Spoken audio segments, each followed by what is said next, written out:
बची है चंद सांसे या नबी तशरीफ ले आओ।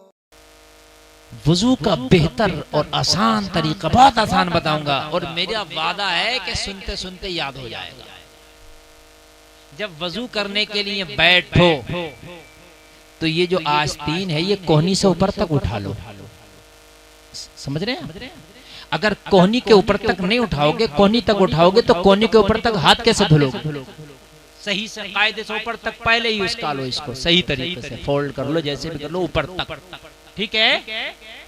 अब जब वजू करने के लिए बैठे हैं तो कोशिश करें कि वजू जो है आप लोटे वगैरह से करें, ज्यादा बेहतर है। जो हम टंकी और टोंटियों से वजू करते हैं पानी ज्यादा खर्च हो जाता है। अगर हम लगातार वजू करेंगे तो वजू जहां एक लोटे में होगा वहां 3 लोटा पानी गिर जाता है। ऐसा होता कि नहीं होता? तो कोशिश करें लोटे वगैरह से। और अगर लोटे का इंतजाम नहीं है तो टोंटी को हल्का खोलें जितनी जरूरत है। बहुत से लोग जरूरत से ज्यादा टोंटी खोल देते, सोचते फ्री का है। और मेरे भाई हिसाब इसका भी होगा, हाँ इसका भी हिसाब होगा।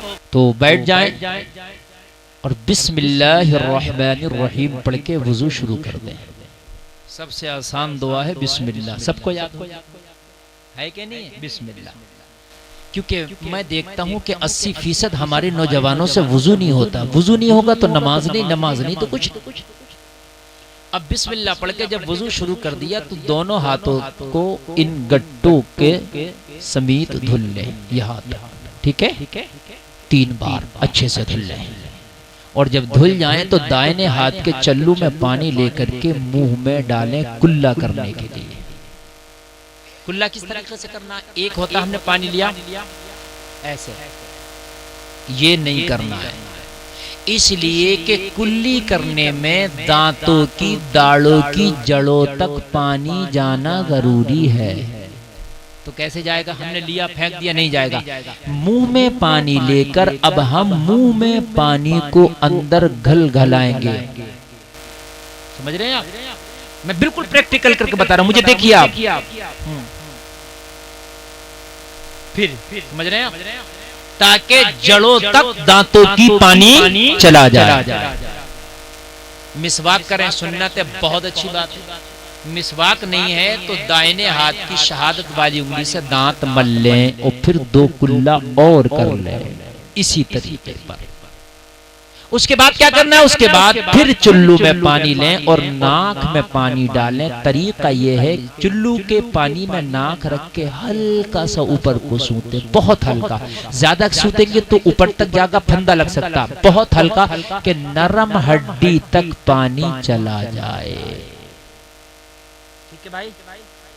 और जब चला जाए तो फिर ये जो उल्टे हाथ की छंगली है, ये वाली उंगली, इससे नाक साफ करें और 2 मरतबा फिर नाक में पानी डालें, नाक साफ हो गई। उसके बाद दोनों हाथों को मिलाएं इस तरीके से जैसे मेरे हाथ हैं, इसको पानी से भर लें। भर के अब चेहरा धो लें। ये बड़ी अहम बात है। बहुत से लोग एक हाथ से ही चेहरा धुल लेते हैं, मकरू। एक हाथ से चेहरा धुलना वुजू के मकरूहात में से, ठीक? दोनों हाथों में। और बहुत से लोग पानी लेकर बहुत जोर से चेहरे पे मारते हैं, फच जैसी पानी इधर उधर चला जाता, पड़ोसियों को भिगो देता। ना, पानी को आप इस तरह से डालें कि यहाँ से, जहाँ से पेशानी के बाल जमते हैं, यहाँ से पानी को डालें ऊपर से, और पानी नीचे तक चेहरे पे बहकर चला। समझ रहे हैं? और फिर एक छपका मार कर सही तरीके से चेहरे को आप मल लें। फिर 2 छपका और इस तरीके से के बाल उगने की जगह से ठोड़ी के नीचे तक, इस कान की लो से इस कान की लो तक आपका चेहरा अच्छे से धुल जाए। समझ गए भाई? दाढ़ी है तो दाढ़ी का खलाल करें उंगली डालकर, ठीक? उसके बाद कोहनी समीत हाथ धुलें। पहले दाहिना हाथ, तरीका सुन लें धुलने का। पहले पानी लेकर के इसको सही तरीके से गीला कर लें, वरना खुशक बदन होता, पानी डालोगे तो कभी कभी पानी पूरे बदन पे नहीं बहता। इसे पहले सही तरीके से गीला कर लो, उसके बाद फिर पानी इस तरीके से डालो कि आपका पानी यहां से लेके कोहनी तक बह जाए। बहुत से लोग ऐसे चुल्लू में पानी लेते हैं, ऐसे कर लेते हैं, तो इससे पानी यहां तक आके यहीं गिर जाता है, पूरे पे नहीं बहता। और बहना जरूरी है पानी का, बहना गीला भी हो गया तब भी वजू नहीं होगा, बहना जरूरी है। तो बहेगा कैसे? या तो टुकलू लेकर इस तरीके से डालो या टोटी के नीचे इस तरीके से करो। समझ रहे हैं? बहुत से लोग क्या करते हैं, ऐसे पानी लिया ऐसे करके कर लिया, भाई इससे नहीं जाएगा। बात समझ में आई कि नहीं आई? पूरा बह जाए। इसी तरीके से उल्टे हाथ को भी धुल ले। अब एक अहम काम है मसा, ये भी फर्ज है।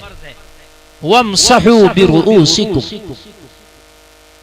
चौथाई सर का मसा करना, यानी सर के चौथाई हिस्से का मसा करना फर्ज है, ठीक है। और पूरे क्या करना? सुन्नत। तो हमने क्या करना है, इसको मसा करना आसान तरीका। हाथ अगर तुम्हारे खूब भीगे हुए हैं, तर हैं, तब नया पानी लेने की जरूरत नहीं। और हाथ अगर खुशक हैं तो एक बार पानी ले लो दोनों हाथों में, और इन 3 उंगलियों को मिलाओ। ये देखो, ये 3 उंगलियां दिख रही हैं आपको, देखो भाई मिलाना जरा, आप लोग भी मिलाना है। 3 उंगली मिलाओ और ये अलग रहने दो। हाँ, ये मिल गई, ठीक है। और ये मिलने के बाद जहां से बाल उगते हैं यहां से रख ली, और ये हथेली भी चिपका लो ऐसे, ये, और पीछे को ऐसे ले जाओ। ये उंगली अलग रहने देना, शहादत वाली ये नहीं लगे, ये अलग, अंगूठा अलग। भाई ये 3 लगेंगे, हथेली लगेगी, ये ऐसे ले जाओ, ऐसे खींचते हुए पहले ले गए, एक बार में ही ले गए, एक बार में ही हो गए। और 2 बार में तरीका ये है करने का कि आप ऐसे करके ले गए, हथेली अलग है, ऐसे करके ले गए, ऐसे ले गए, और उधर से वापसी में हथेली लगा के ले आए, ठीक। एक तरीका ये है, और एक तरीका ये है कि एक बार में ही हथेली और उंगलियां लगा करके पूरे सर को कवर करके ले गए। अब दोनों हाथों में क्या बचा? ये उंगली, अंगूठा बचा कि नहीं बचा? इस उंगली को कान में डाल, ठीक है, अंगूठे को कान के पीछे से इस तरीके से करना है, ठीक।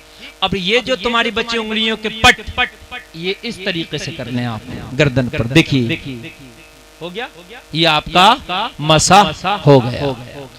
अब क्या करना? पैर धुलना। पैर कैसे धुलना है? पैर को पहले सही तरीके से गीला करें, और गीला करने के बाद में ये जो टखने हैं, ये जो उभरी हुई हड्डी है दिख रही है, ये मोटी हड्डी है, इसके ऊपर तक धुलना। बल्कि इसमें और मुबालगा कर लो तो और अच्छा है, नहीं और ऊपर तक धुलो तो मुबालगा इसमें बेहतर है, मुस्तहब है। मुबालगा मुस्तहब है, यानी कोहनियों के 7 हाथ धुलना, अगर और ऊपर तक धुलो तो और मुस्तहब है। अच्छा, तो अब क्या करना है सही तरीके से? और ये जो उंगली है हमारी, ये छोटी वाली, इस उंगली को दाहिने पैर की छंगली उंगली में डालो इस तरीके से, और पानी इसके ऊपर डालते जाओ, ताकि उंगलियां लोगों की कुछ घनी चिपकी होती हैं तो इनके बीच में पानी नहीं जाता। जब हम छंगली ये डाल लेंगे तो पानी चला जाएगा। इस तरीके समझ रहे हैं आप? ऐसे शुरू करेंगे दाहिने पैर की छोटी उंगली से, और फिर बायां पैर धुलेंगे तो वो भी इसी तरीके से, और इसके अंगूठे से शुरू करेंगे और अंगूठे से करके छंगली पे खत्म कर देंगे। मियां हो गया वजू। वजू करते वक्त दुनिया की बात नहीं करना। जब वजू करने बैठते हो तो रहमत की चादर तान के फरिश्ते खड़े होते हैं। जब आप बात करते हो तो एक फरिश्ता चादर छोड़ के चला जाता है। 2 बात करते हो दूसरा भी चला जाता है। बात नहीं करना दुनिया में। अच्छा, पानी अगर लोटे में आप वजू कर रहे हो तो आपके वजू किया हुआ पानी आज़ा से उस लोटे में टपकना नहीं चाहिए। इन बातों का खास ख्याल रखें। अच्छा, एक खास बात और बता दूं मैं आपको। जब आपने वजू किया तो वजू करके हाथ इस तरीके से जरा पोंछ लिया करें। मस्जिद में फौरन जाते हैं ना, तो मस्जिद में वजू के आज़ा से जो कतरे टपकते हैं ये भी गलत है, नहीं टपकना चाहिए। पहले ही उसको सही तरीके से हाथ से पोंछ। ये वजू का तरीका है।